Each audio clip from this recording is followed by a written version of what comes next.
baron. Unsa man siya? Unsa man? Dako ang problema o gamay ra. Kanang breadwinner siya. Kaminyon na. Bahins kaminyon. Oh, nya 30 na iyang edad. Pero breadwinner siya. O, dagan siya Dayon, maigsoon nga ipaskwila. Nagtabang mangod siya siyang mama, iyang maigsoon, pero gusto na gid siya minyo. Ikaw, unsa may mga ikatambag Sa niya? kuli problema sik. Para sa ako, Dili mo siya kung pwede ako'y na- ginikanan, ako'y inahan ana, Oh. ako'y ginikanan. Mulit do ko na siya kay dako na ba po diyang dako lang oras ba kaayo nga nagtabang sa Pero mapadayon man pamilya. siya og tabang. Siya mga igsoon mo atong Pero- ang magyapon siya. In term manggod sa kuan sa kanang ingon nga mutabang siya. Dili naman siya fully makakuan. Makatabang. Pila na lang ka percent ba? Okay ra kay siya. Oy, dapat magminyo na siya. Kay basta nag umabot ang panahon nga manganak sa ingon imo na ning apo. Lagi. Kaya dili man pud pwede nga di siya magbuhat og pamilya. Na, kung matigulang siya, huwag mo atiman niya. Ano kay mga igsoon, pero mo na, kana mo mga igsoon, maminyo pud na sila pud. Niya siya may mabihay, nga wa siya pamilya. Makadaginot pa dahil siya Para sa anak. ko, sabton po sa Ilang edad niya, dili pa magminupusal bibi nga. Naapod siya katungod nga magbuhat pag iyahang Pamilya. pamilya. Oo. Unya, sabton sa ginikanan nga sa una 100% ihatag ang kuan kinitaan karon mga 10% na lang atuwaan ana na lang sabton gyud nga tagaan pud Kay siya mura kagawasan. magdili siya Dili siya nga ingon babag. ba.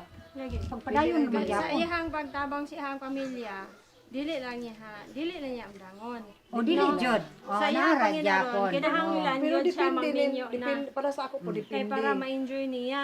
Para po sa ako depende nga undangon o dili. What if kuno be kanang nagtrabaho tod siya pero nagsunod-sunod po nilang mga problema. Gani. Ang iyang pagtabang ato nga bata, dili na nato, dili sa compulsory. Ikanasang kasing na lang niya kung kanus siya na makaluag-luag kay imposible man gid ang anak kung maayo ang pagmatuto nimo, imposible na siya nga dili na siya mo Hatag tabang nimo o muhatag nimo sa panahon nga luag sila.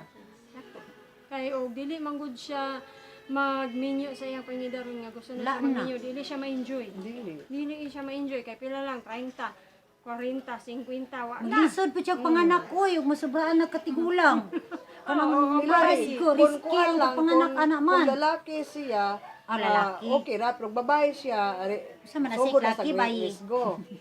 Then, kuan pud ba kanang akala man kung pangidaro na nga try Ang ayan na gyud siya i-settle down na maminyo.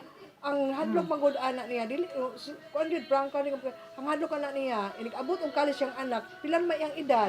Tiguang Oh, na. wala Tiguang na siya. Wala na kaya siya. So, Kanang mga anak nga naghuna-huna sa ilahang pamilya, unya murag sakto-sakto na pud iyang pangidaron nga gusto na siya magminyo gid siya. Nya, wala pa may isang salaan na. Yung biyang Ginoo, to the world na multiply. Nya, wala ka na minyo. Wala ka gikahatag sa Ginoo. Wala mo yung Ginoo. Ang katong wa maminyo, siradong pultahan. Kaya wa mo ka multiply. Mo may akong gisugo sa inyo pagdaghan mo. Aron makalambigit mo sa, mo lagi na. Basta mo na. Wawas wala na. Di, ang pagtabang, nara dyan na. Padayon lang, padayog tabang, padayog minyo. Kung kinsa na nagplano minyo, sakto na ng 30, ayaw na 40, may napusal, baby.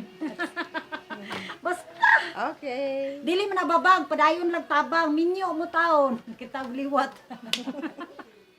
Mura dyan to. Alam mo uli lagi kaya. Nanadodong.